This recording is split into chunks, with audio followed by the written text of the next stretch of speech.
Everybody, it's Leeroy from Leeroy Gaming. It's Thursday. You know what that means. It's another Dev News Thursday where I'm going to cover the latest news about Outriders. And in today's installment, we're going to be talking about the Apology Appreciation Package rerun that's going live, and also some updates on future patches. And guess what? People Can Fly wants to know your opinion on your experiences. All of that and more in this episode. Now, let's go ahead and jump right into things so we can get everything covered nice and quickly for you guys. So, I'm going to start with the big hitting news, which is the Appreciation Package rerun. Let me go ahead and read what's covered here. Let's give this another go, shall we? Now, rerun the Appreciation Package for all players who previously logged in and claimed it before this afternoon. That means I'm assuming if you did not claim it, you're not going to get it. So hopefully you logged in and claimed it originally, as I recommended that you do in my last video.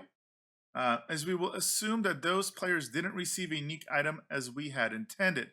I like the fact they're just assuming. So maybe you did get, like, for example, I did get what I wanted in that case. But they're just going to assume, err on the side of helping out rather than hurting. So we should all receive one. You should now all have received a new God roll weapon that you haven't previously obtained. So obviously, if you've gotten them all before, it'll be interesting what rolls for people. I'm assuming then it'll be just totally random. If you previously had already obtained just kidding. Haha. If you previously had already obtained all 46 legendary weapons in the game, which I have, you will still receive a new weapon, but it will as expected be something you previously obtained. Obviously. No, just kidding, guys. We're going to create a brand new weapon just for those, just to mess with everybody and anger the whole community. Not going to happen. All right, so please check all characters, your stash, and all inventory pockets, including your sidearm inventory for the weapon. Oh man, I hope nobody gets a God roll sidearm.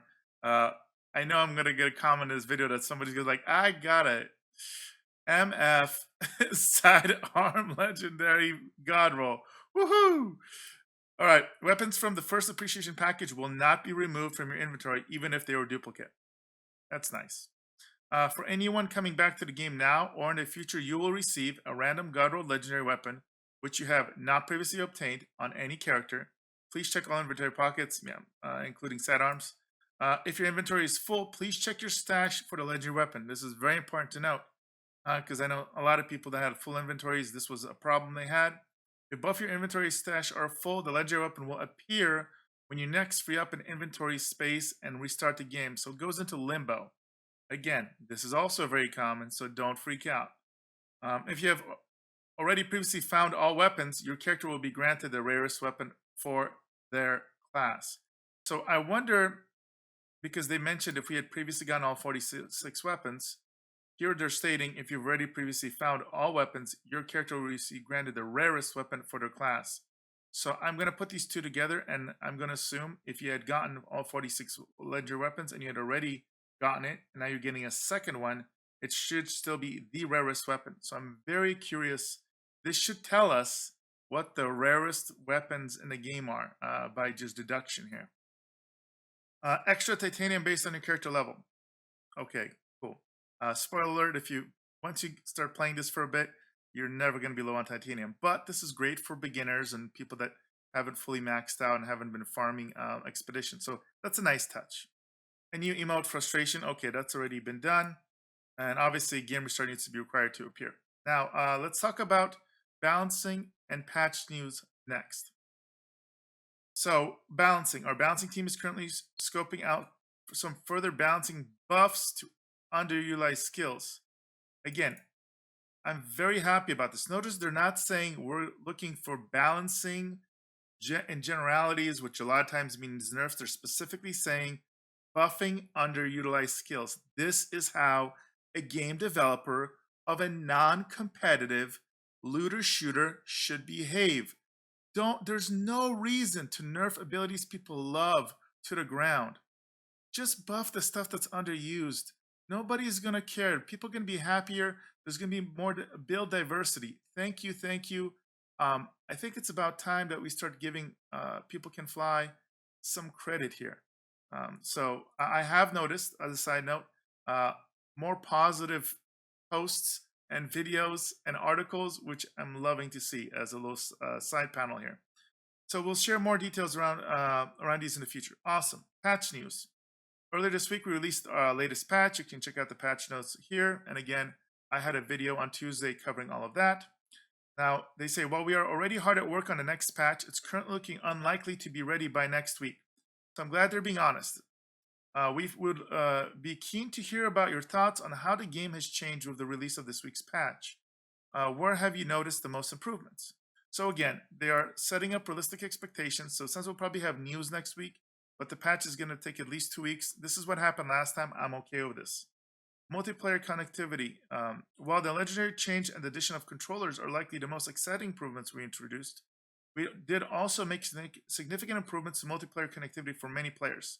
I want to emphasize many players. In my stream, we were still having some connectivity issues, and people are still saying they're having issues, especially on consoles, although they are not exclusive to consoles. We had issues, people dropping mid runs when we were playing multiplayer with PC as well. And again, I primarily play on PC.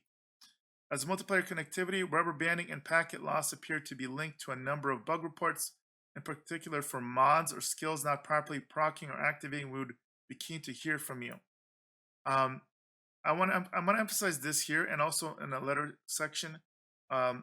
Any kind of mods that seem to affect both the party members and yourself seem to be a big problem.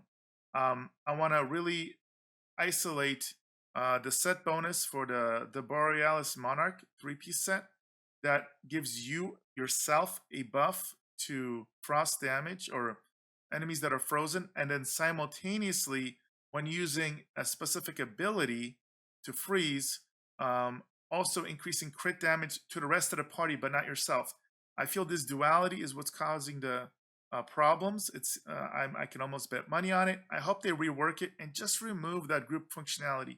Nobody's gonna care about 10% more crit damage to the rest of the party. Just have it be a self buff, just like the Pyromancer has a self buff that is up all the time. And I think it will fix the problem. It'll actually work, and I think people will be really happy.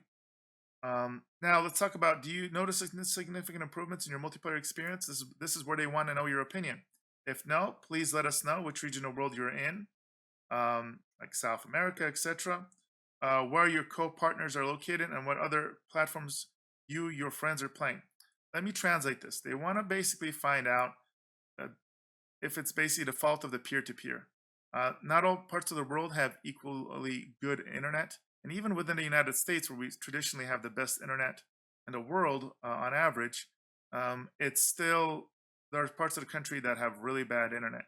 Unfortunately, because they don't have servers, we are connecting and we are limiting on the powers of the connections of whoever your primary connector is.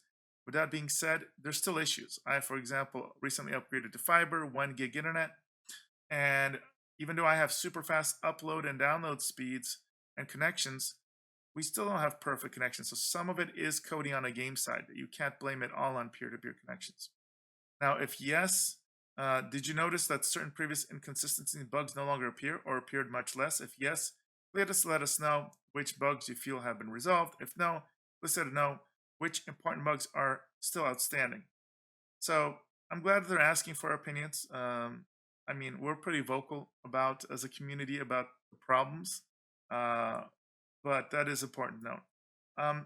As far as list of known issues, nothing has really changed from last week. There's still issues with Xbox sign-ins, certain mods not working. Scrap grenade bug is still there. Players while dying with shield active is still there. The directional issues with Trickster's Hunt the Prey, unfortunately, still there. Inconsistencies with Devastator Gravity Leap mods applying status effects inconsistently. They're looking into that. This is interesting here too. Devastator skills may have inconsistent damage output, particularly when using Bleed and Moaning Winds combo. So this seems to be a new one that's been added to the list. I'm curious to see how this gets resolved. Devastator status set bonus ends after 8 seconds, which is not stated in the description.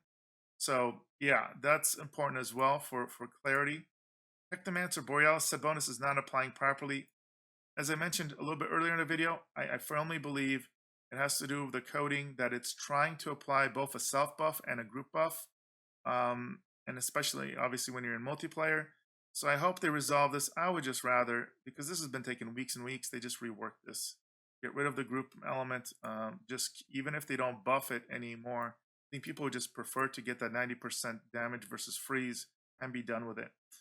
So it's working. And if they want to buff it a little bit more to offset the other element, awesome. Devastator blood donation class node may not work without any skill life leech stat boosted from other gear node. That is important.